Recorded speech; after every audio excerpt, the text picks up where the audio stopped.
샬롬, 하나님과 동행하는 새벽기도회 달라스 임마누엘 교회 권성철 목사입니다. 오늘도 하나님과 동행하며 풍성함을 누리시는 저와 여러분 되시길 주님의 이름으로 축복합니다. 오늘 말씀은 누가복음 6장 12절에서 16절까지의 말씀입니다.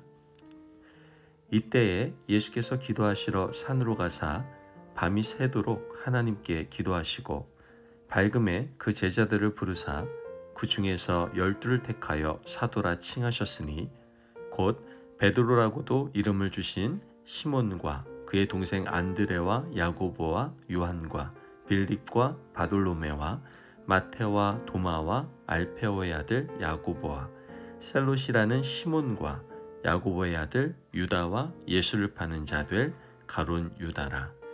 아멘. 하나님의 말씀입니다. 여러분, 우리는 지금 교회 안에서 새생명 운동을 진행하고 있습니다. New Life Movement, NLM 운동을 진행하고 있죠. 이 NLM 운동을 진행하면서 우리가 지금 하는 것이 무엇입니까? 릴레이 기도 운동을 하고 있습니다. 물론 성경 필사도 하고 있지만요. 우리가 왜 이 새생명 운동을 진행하면서 릴레이 기도 운동을 하고 있습니까? 그것은 바로 이 새생명 운동이 우리 교회 1년 행사 중에서 굉장히 중요한 일이기 때문입니다. 이 새생명 운동이 저희 교회에 있어서 굉장히 중요한 일이기 때문에 저도 더 열심히 기도하게 되는 겁니다. 교회뿐만 아니라 여러분의 개인 인생에 있어서 중요한 일이 있을 때 여러분들도 어떻게 하십니까? 기도하시지 않습니까? 이와 같이 우리는 중요한 일이 있으면 기도를 합니다. 기도하면서 욕심을 좀 내려놓고 아버지의 뜻을 구하게 되죠. 오늘 본문 말씀에서 예수님은 중요한 일을 앞두고 기도하시는 것을 우리는 함께 보게 됩니다. 주님은 공생의 3년 동안 매일 기도를 통해서 하나님과 교제하시기 때문에 주님이 기도하신다라는 것은 사실 특별한 일은 아니었습니다. 그런데 오늘 본문에서 주님은 평소와 다르게 기도하시는 모습을 우리는 발견하게 됩니다. 오늘 본문 12절 말씀을 보면 이때 예수께서 기도하시러 산으로 가사 밤이 새도록 하나님께 기도하시고, 여러분, 주님은 지금 평소와 좀 달랐습니다. 산으로 가셨고 철야 기도를 하고 계시는 거예요.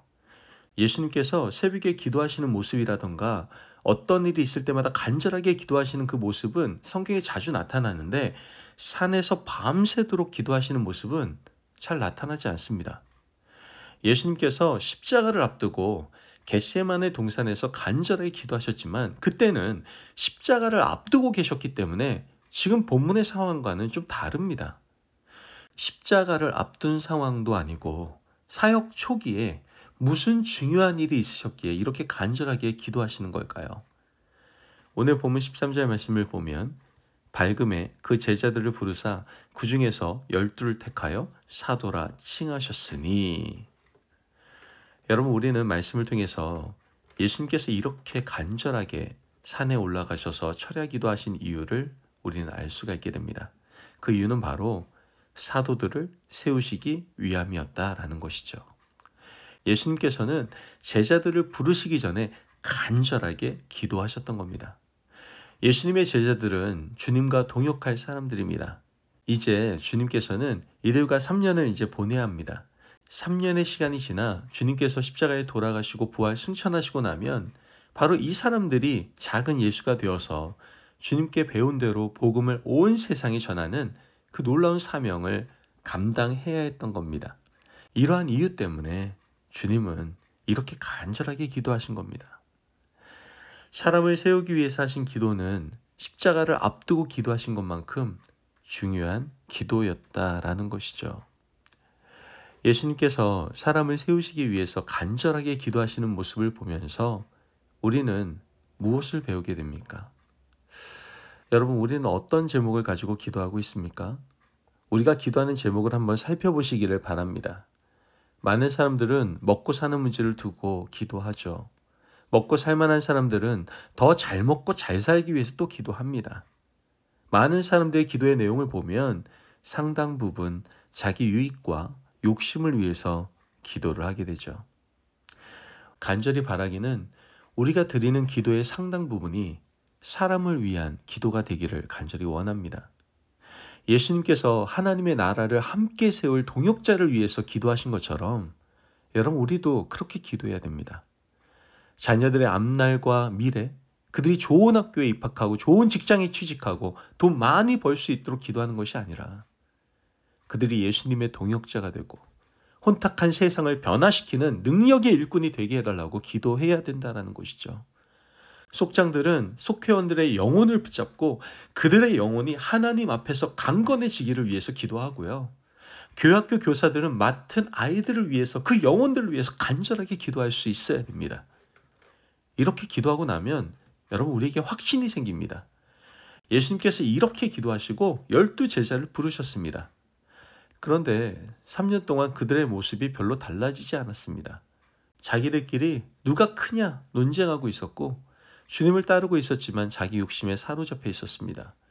하지만 주님은 묵묵히 그들의 성장을 기다려 주셨어요. 하나님께 간절하게 구하고 철야기도하며 받은 동역자였기 때문에 그들을 기다려줄 수 있었던 것이죠.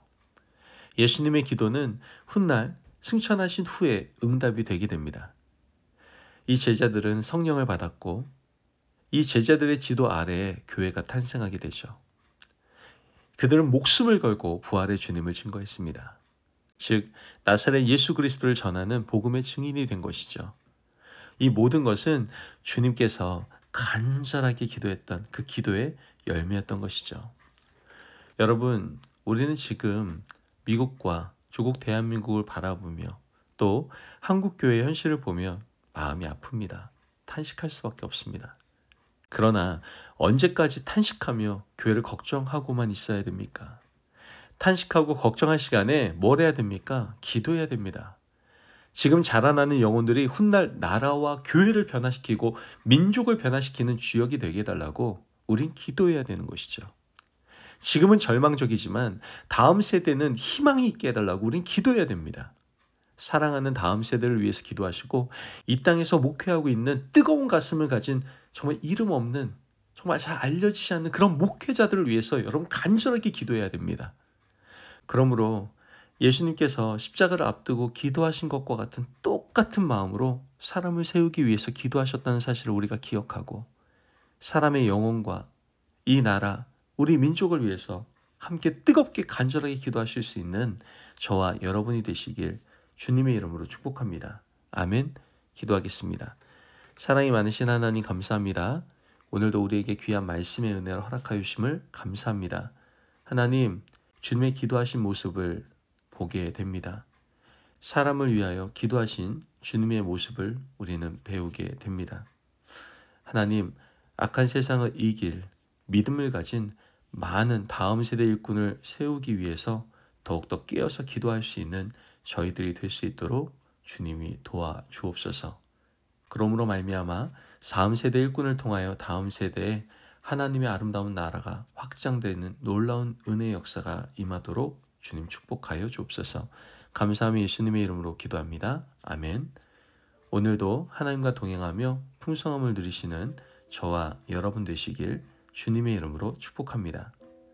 여러분, 이 타락한 세상 가운데 하나님의 일을 감당할 하나님의 일꾼을 위해서 우리 함께 기도합시다. 우리 교회에도 하나님의 일꾼이 많이 필요하지 않습니까? 이 모든 걸 포함해서 우리 열심히 하나님의 일꾼을 위해서 기도할 때 하나님께서 보내주신 그 하나님의 일꾼을 통하여 하나님의 아름다운 나라가 세워지게 될 줄을 믿습니다. 여러분 말씀 안에서 승리하십시오.